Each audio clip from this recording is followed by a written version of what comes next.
Setelah lebih dari 8 dekade Indonesia ini merdeka, ya, apakah menurut Bapak bangsa kita ini benar-benar telah mandiri atau semi mandiri atau bagaimana? Mungkin bisa diberi jawaban.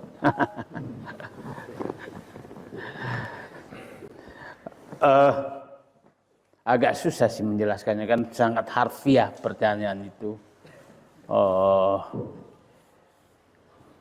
Dan kata merdeka itu ya yang nggak suka pasti menyatakan kami belum merdeka. Yang menyatakan ini kami sudah merdeka, jadi sangat relatif.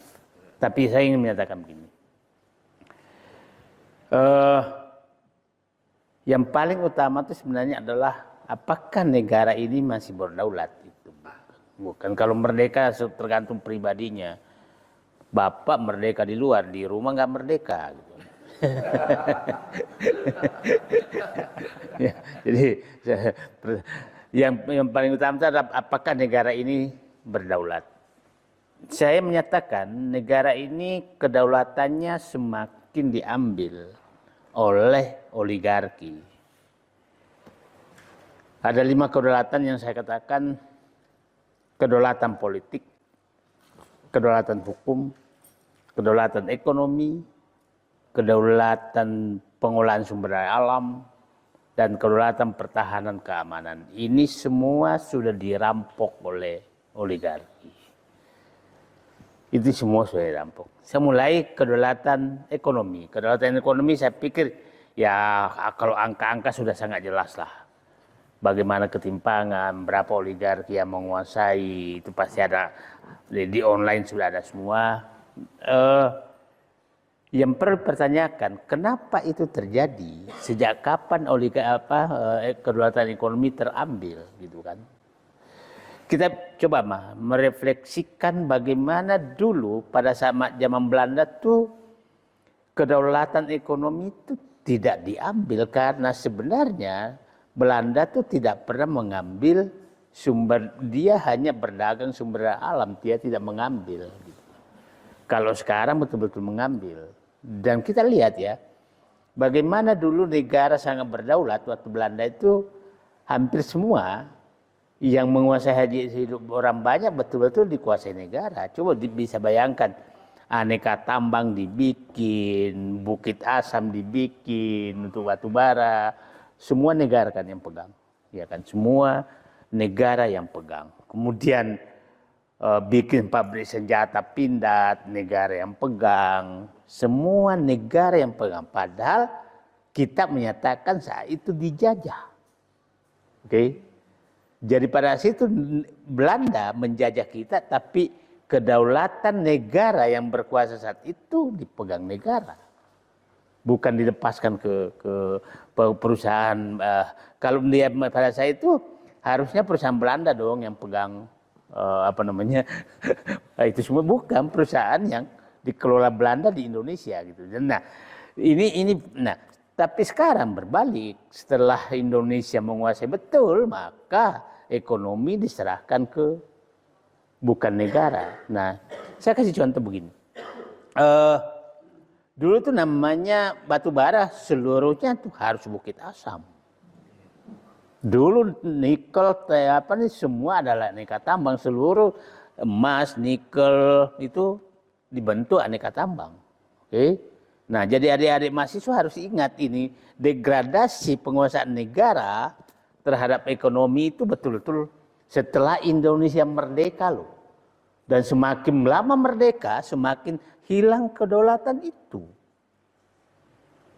Semakin lama merdeka. Nah, jadi saya kasih contoh aja lah. Kelapa sawit yang baru muncul setelah zaman Belanda, ya. Tahun 70 luas kebun sawit itu 130.000 hektar. Tahun 70.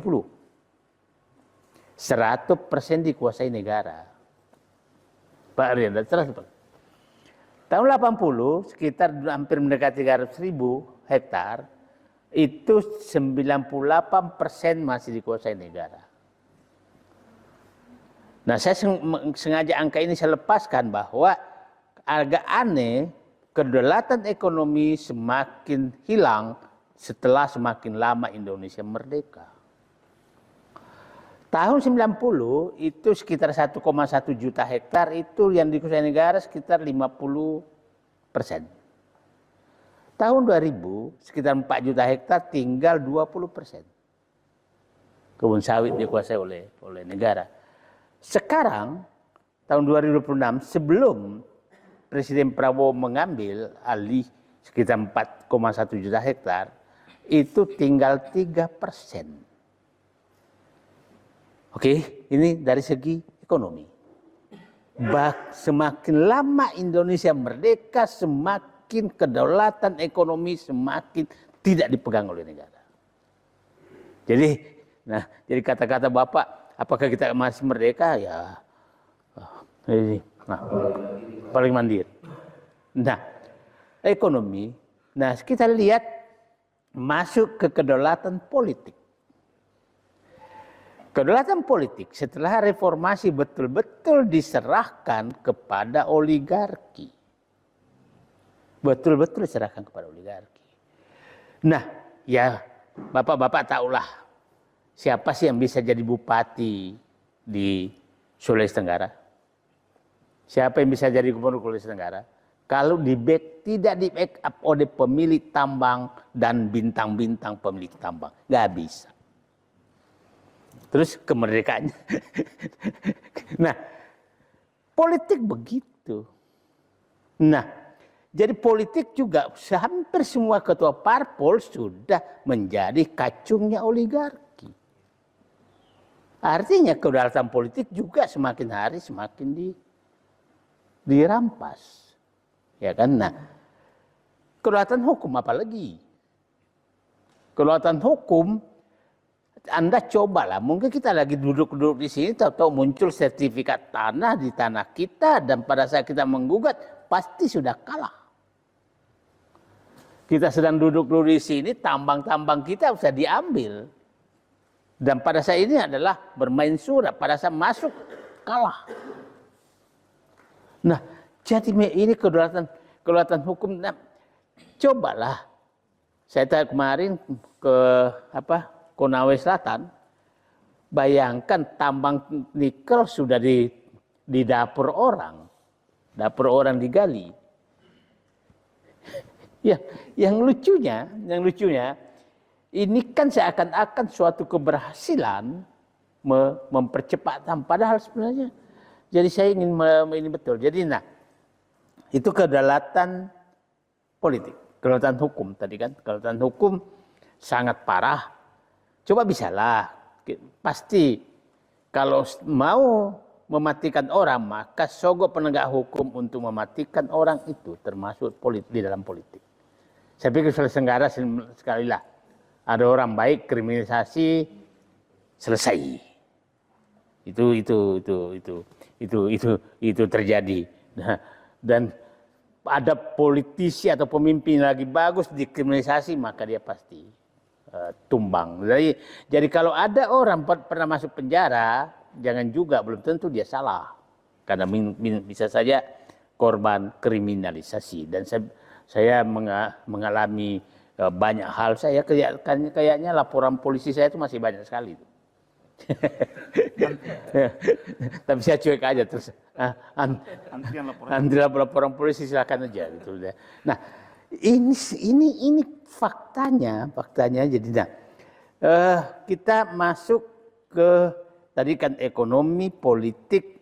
Nah, sebenarnya ekonomi saya menyatakan kedaulatan ekonomi semakin lama merdeka semakin tidak berdaulat. Oke? Kedaulatan politik semakin lama merdeka semakin dijual kepada oligarki. Itu politik. Kemudian kedaulatan hukum semakin lama merdeka, aparat penegak hukum makin jadi kacung daripada oligarki. Oke? Nah, saya kasih contoh begini. Kenapa saya menyatakan hukum itu? Coba bayangkan tambang, laut,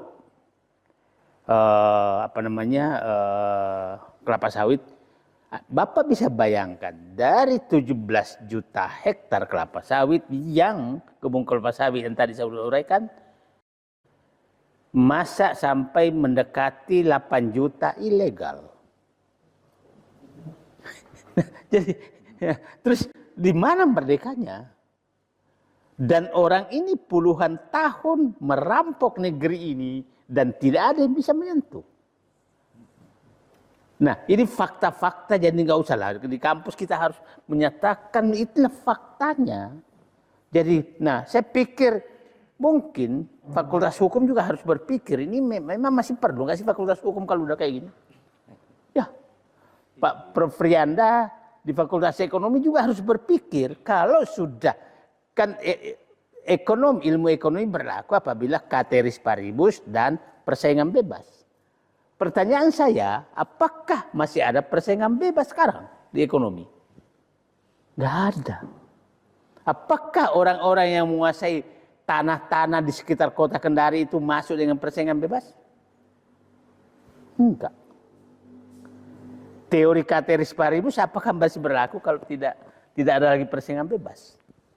Ilmu hukum akan berlaku kalau sudah diintervensi, bukan lagi keadilan. Nah, saya pikir saatnya kampus juga berpikir, apakah ilmu ini masih laku dengan kondisi siapa tahu kita belajar ilmu padahal ilmunya udah nggak laku gitu kan.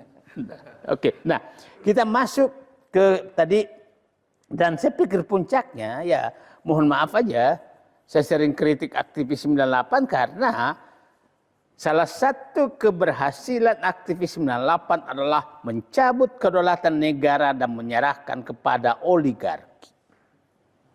Itu salah satunya. Dan sebagian aktivis 98 adalah menjadi bagian pemain itu. itu ya pasti 98 marah, nggak apa-apa. Kita berdebat karena faktanya memang setelah Reformasi 98, kedaulatan semua diserahkan ke mereka.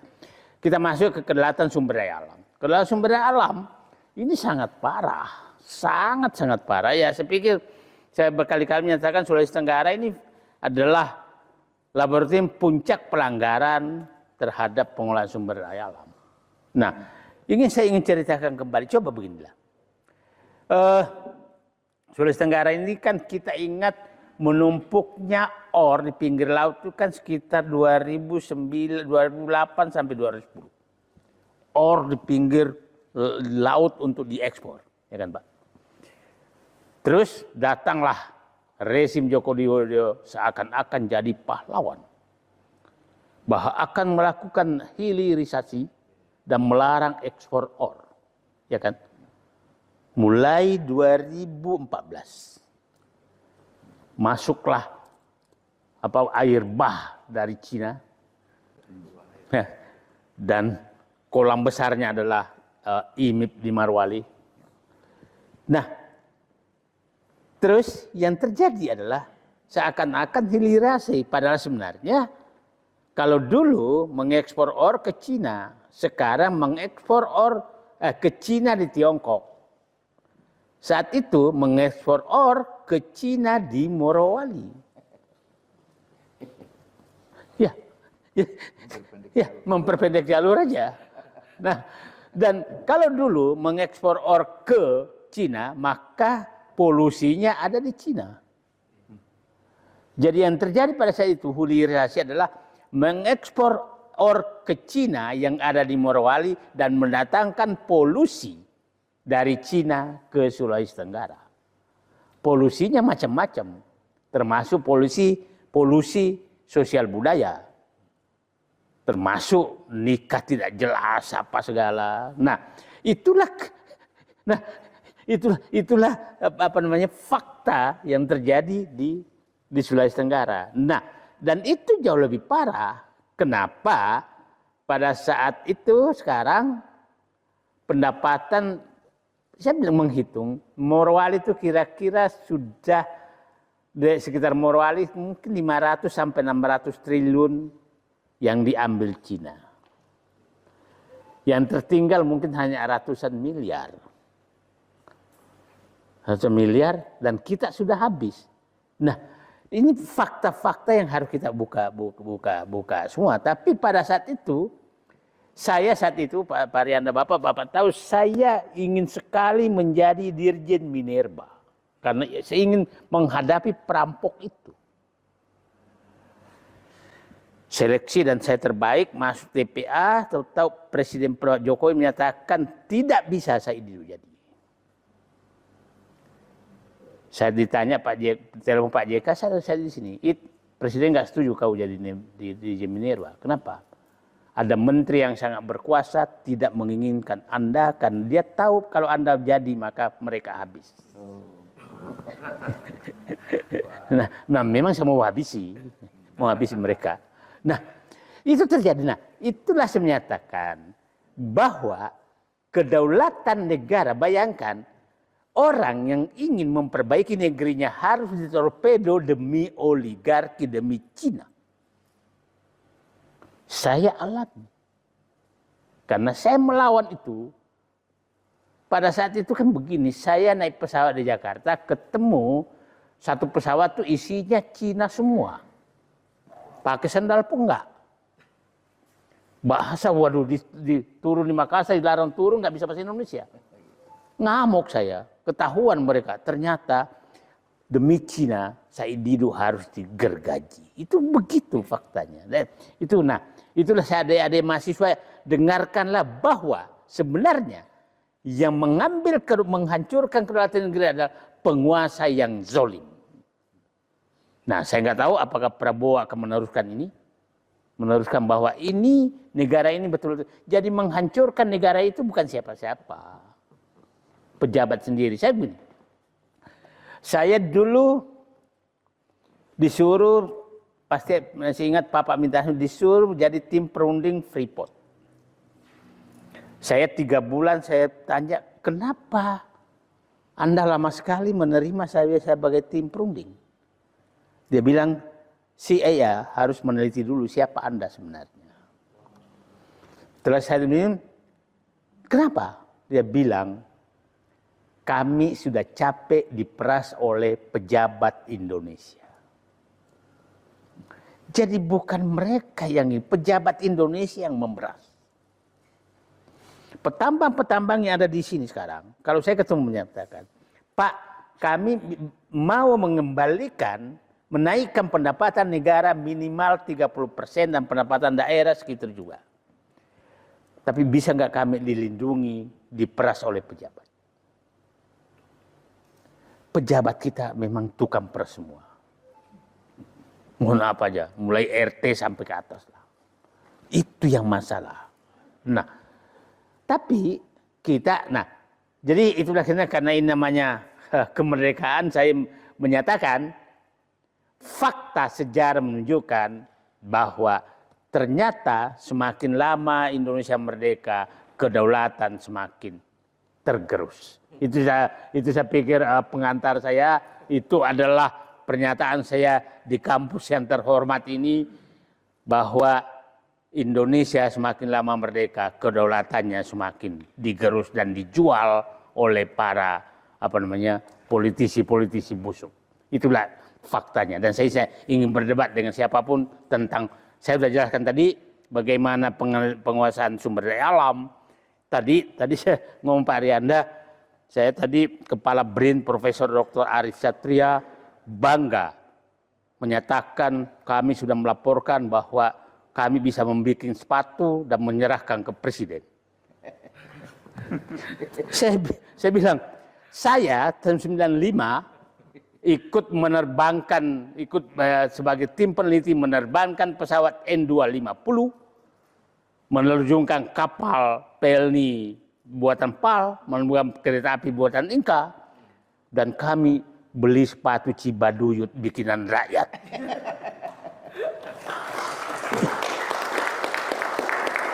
Betapa mundurnya kita dari pembikin pesawat menjadi pembikin sepatu. Ini benar-benar, aduh. Saya ikut menerbangkan 95 itu, menerbangkan N250. Ini kemarin tahun kemerdekaan 81 bawa ke istana hasil produksi, masa BRIN yang dibiayai negara berhadapan dengan pembuat sepatu Cibaduyut. Jadi mohon maaf aja Pak Aris Satrias, dia satu alumni saya, tapi berpikir besarlah.